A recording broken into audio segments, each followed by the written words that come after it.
Gratitude, நன்றி உணர்வு அப்படின்ற உணர்வு இன்னைக்கு பெரும்பாலான இடத்துல குறைஞ்சிக்கிட்டே வருது அப்படின்றத உணர்றோம். ஏன் அப்படின்னா, நன்றி சொன்னோன்னா மற்றவர்களிட நாம ஒரு படி குறைவா இருக்கிறோம் அப்படின்ற மாதிரியான ஒரு பேச்சுமே இந்த வழக்கத்துல வந்துட்டு இருக்குது. ஒரு துறவி ஒருத்தர் காலையில எந்திரிச்சதுமே நன்றின்னு சொல்லி கண்முழிப்பாரு. அதே மாதிரி தூங்க போறதுக்கு முன்னாடியும் நன்றின்னு சொல்லி தூங்க போவார். இதை பார்த்துக்கிட்டே இருந்த ஒரு சின்ன பையன் கேட்குறான், என்ன ஐயா நீங்க தினமும் காலையிலையும் நன்றி சொல்லி எந்திரிக்கிறீங்க, நைட்டு தூங்கும் போதும் நன்றி சொல்லி தூங்க போறீங்க, இதுக்கு என்ன காரணம் அப்படின்னு சொல்லி ஒரு குட்டி பையன் கேட்குறான். அதுக்கு அந்த துறவி சொல்றாரு, என்னுடைய அப்பா ஒரு பெரிய இராணுவ வீரர். அவர் பல போர்களை பார்த்திருக்கிறாரு. அப்படி ஒரு போர்ல தனக்கு பக்கத்துல இருந்த 2 பக்கமும் இருந்த சோல்ஜர்ஸ் 2 பேருமே இறந்து ரத்த வெள்ளத்துல கிடக்குறாங்க. என் மனசுக்குள்ளார அவ்வளோ ஒரு பயம். அடுத்தது ஏன் உயிர் தான் போக போகுதுன்ற பயத்துல அப்படியே உறைஞ்சு போய் கல்லாட்டம் நான் கிடந்தேன். கொஞ்சம் என் தலையை தூக்குனா கூட நான் குண்டடிப்பட்ட அங்கேயே இறந்துட வேண்டியதான். ஆனா நான் உறைஞ்ச நிலையில அங்கேயே அப்படியே படுத்திருந்தேன். அடுத்த நாள் போர் முடிஞ்சோடனே மற்றவங்க எல்லாம் சேர்ந்து என்னையை காப்பாத்தி கொண்டு வந்தாங்க. இந்த நாள், இந்த நிமிஷம் உங்களோட நான் பயணிக்கிறதுக்கு எல்லாத்து வல்ல அந்த இறைவனுக்கும் இந்த இயற்கைக்கும் நன்றின்னு சொல்வாரு. அதனாலேயே நான் ஒரு நாளும் நன்றி சொல்லி தான் இந்த நாளை ஆரம்பிப்பேன், நன்றி சொல்லி தான் இந்த நாளை முடிப்பேன் அப்படின்னு சொல்றார்.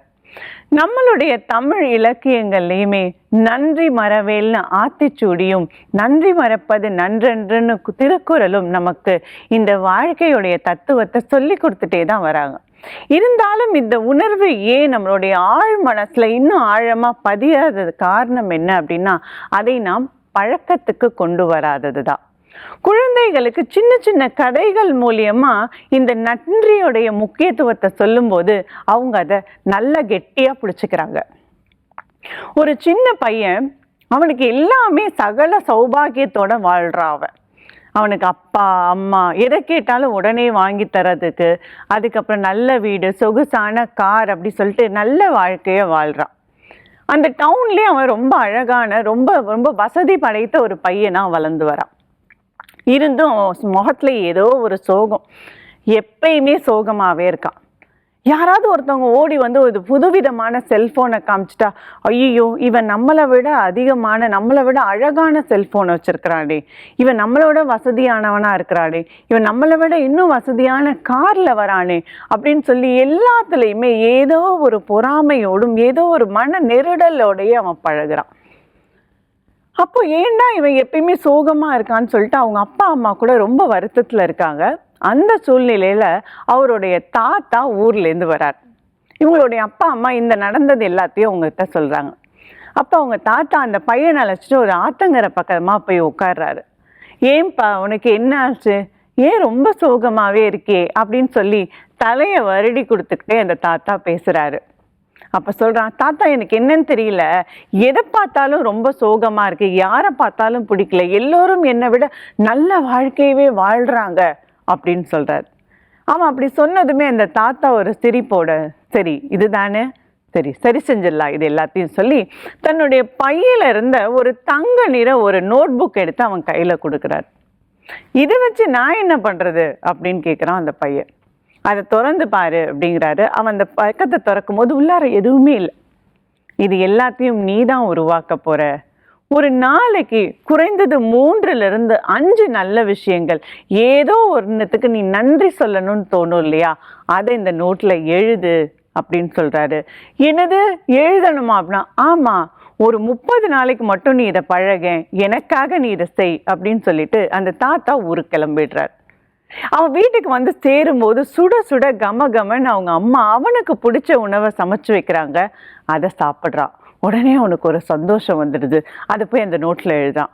வெளியில வந்தோடனே அவங்க அப்பா பலன்னு அவனுடைய காரை தொடச்சி வைக்கிறாரு. அதை பார்த்தோன்னே அவனுக்கு ரொம்ப சந்தோஷம். அப்பா உனக்கு ரொம்ப நன்றி அப்படின்னு சொல்லி அதை எழுதுறான். ஸ்கூலுக்கு போனோன்னே அவனோட விளையாடுறதுக்காகவே புது பந்தோட ஒரு பையன் ரெடியா நிற்கிறான். சந்தோஷமா இருக்கே, நம்ம விளையாடலான்னு சொல்லி அதை அந்த டைரியில எழுதுறான். இது போல 3 விஷயங்கள் இல்லை, ஒரு நாளைக்கு 30 விஷயங்கள் அவனுக்கு நன்றி சொல்றதுக்காகவே வந்துட்டு இருக்குது. ஒரு நாளும் நன்றி உணர்வோட அந்த பக்கத்தை அவன் நிரப்பிக்கிட்டே வரான். பாத்தீங்களா? இந்த நன்றி உணர்வு அப்படிங்கிறது எப்பயுமே சொல்லால் மட்டுமே வராது, அது உணர்வால் வரக்கூடியது. ஒரு குழந்தைக்குமே இது போல சின்ன சின்ன கதைகள் மூலியமா நாம ஏன் மற்றவர்களுக்கு நன்றி சொல்லணும் அப்படிங்கிறத சொல்லி கொடுக்கும்போது அதோடைய உண்மை அர்த்தத்தை அவங்க புரிஞ்சுக்குவாங்க. இன்னைக்கு நீ ரொம்ப சோகமா இருக்கியா, ரொம்ப வருத்தமா இருக்கியா, யாரையாவது உனக்கு ஏதாவது செஞ்சிருப்பாங்கல்ல, இன்னைக்கு நீ இந்த இடத்துல இருக்கிறதுக்கு யாராவது ஒன்று செஞ்சிருப்பாங்கல்ல, இந்த உணவை நீ சாப்பிட்டதுக்கு யாரோ ஒரு விவசாயி கஷ்டப்பட்டிருப்பான் இல்லையா, அவனுக்கு ஒரு நன்றி அப்படின்னு சொல்லி இந்த நாளை ஆரம்பிச்சு பாரு, உன்னுடைய நாள் ரொம்ப இனிமையா இருக்கும் அப்படின்னு சொல்றாங்க. இது போலதாங்க நன்றி உணர்வு ஒரு நாளும் நாம் பின்பற்ற வேண்டியது. நிறைய கதைகளை பகிர்வோம், நன்றி உணர்வோடு வாழ்வோம். நன்றி, வணக்கம்.